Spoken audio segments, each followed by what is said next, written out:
A graça e a paz do Senhor Jesus Cristo. Eu convido a todos que me ouvem nesse momento que possam meditar no livro de Atos, capítulo 9. Toda essa história da conversão de Saulo é maravilhosa. É um grande exemplo para nós, não é verdade? Eu creio que a grande maioria dos que estão me ouvindo agora já meditaram nessa história, já estudaram essa narrativa e ela é emocionante, ela é maravilhosa, né, meus irmãos?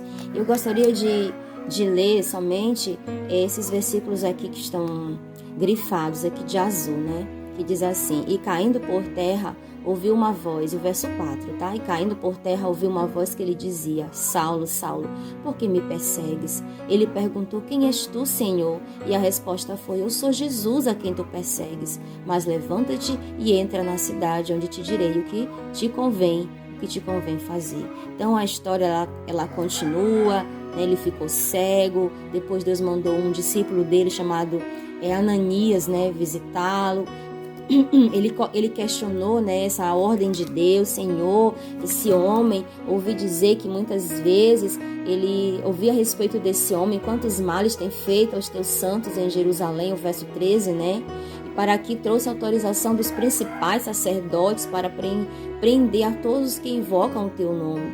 Mas aí o Senhor disse: vai, deu imperativo, né? Vai, porque este é para mim um instrumento escolhido. Então essa história, minhas irmãs e meus irmãos, ela traz assim um ensinamento muito grande. Nós poderíamos tirar muitos ensinamentos, muitas coisas para nossa edificação, né?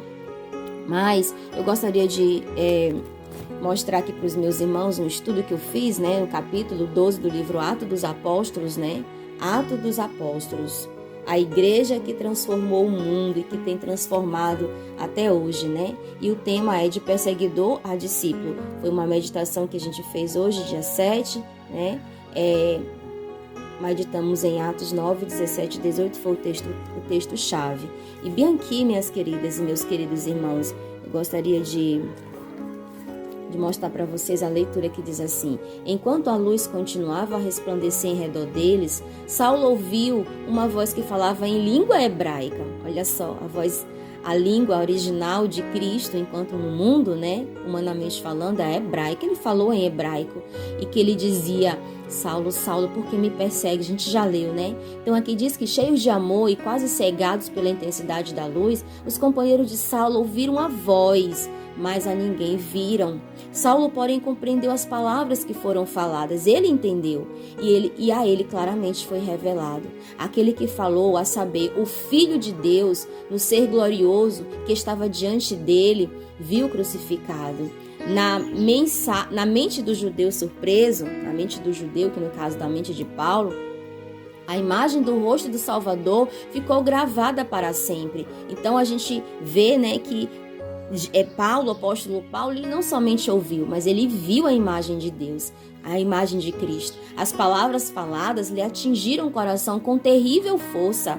Nos entenebrecidos recessos do espírito, derramou-se-lhe uma inundação de luz, revelando a ignorância e o erro de sua vida anterior e sua presente necessidade de esclarecimento do Espírito Santo. É maravilhoso, meus irmãos, quando a gente tem ali um confronto com Deus, um confronto com o Espírito Santo. Se verdadeiramente existe ali um pouquinho de sinceridade no nosso coração, a gente é transformado. Então Saulo viu que ao perseguir os seguidores de Jesus, em realidade ele tinha estado a fazer a obra de Satanás. Ele viu que suas convicções do direito e de seu próprio dever tinham estado grandemente baseadas em uma implícita confiança nos sacerdotes e príncipes. Ou seja, a confiança implícita do Saulo na época ainda estava em homens e não em Deus, né? Ele tinha crido neles quando lhe afirmaram que a história da ressurreição de Cristo foi um artifício, foi um engano, né? Então aqui o relato, o livro vai fazer aqui um apanhado geral da história desse momento tão ímpar na vida do apóstolo, né? Todas as vezes que ele tinha a oportunidade de pregar para letrados, iletrados, reis, ele contava esse testemunho maravilhoso, né? Esse lindo testemunho que é de emocionar a gente, um testemunho extraordinário, sobrenatural da conversão dele. E nós também temos o nosso testemunho, não temos, meus irmãos? Nós também recai sobre nós a responsabilidade, meus queridos, de levar o evangelho, assim como Paulo sentiu o peso. Ele sentiu o peso nas mãos dele de levar esse evangelho. Nós também precisamos fazer o mesmo, queridos.